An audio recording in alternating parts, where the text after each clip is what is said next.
In memory of W.B. Yeats by W.H. Auden. He disappeared in the dead of winter. The brooks were frozen, the airports almost deserted. The snow disfigured the public statues. The mercury sank in the mouth of the dying day. What instruments we have agree. The day of his death was a dark, cold day. Far from his illness, the wolves ran on through the evergreen forests. The peasant river was untempted by the fashionable quays. By mourning tongues, the death of the poet was kept from his poems. But for him, it was the last afternoon as himself, an afternoon of nurses and rumours. The provinces of his body revolted. The squares of his mind were empty. Silence invaded the suburbs. The current of his feeling failed. He became his admirers. Now he is scattered among 100 cities, unwholly given over to unfamiliar affections, to find his happiness in another kind of wood, and be punished under a foreign code of conscience. The words of a dead man are modified in the guts of the living.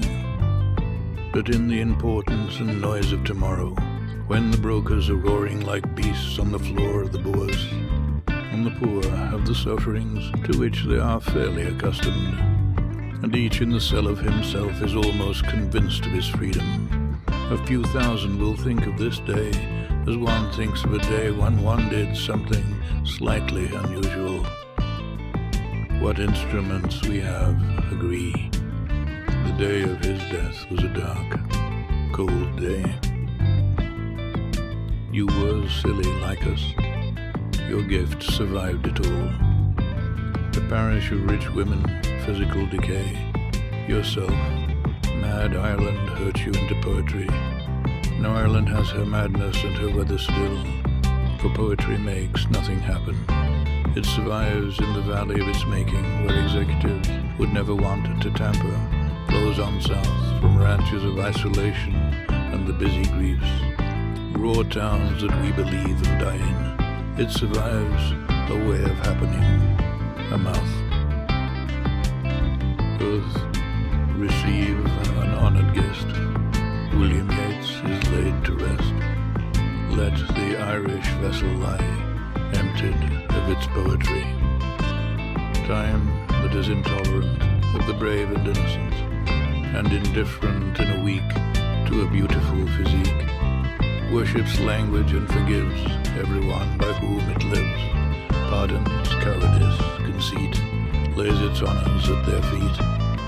Time that with this strange excuse pardon Kipling and his views, and will pardon Paul Claudel, pardon him for writing well. In the nightmare of the dark, all the dogs of Europe bark, and the living nations wait, each sequestered in its head. Intellectual disgrace stares from every human face, and the seas of pity lie, locked and frozen in each eye. Follow, poet, follow right to the bottom of the night, with your unconstraining voice, still persuade us to rejoice. With the farming of a verse, make a vineyard of the curse. Sing of human unsuccess, in a rapture of distress. In the deserts of the heart, let the healing fountain start. In the prison of his days, teach the free man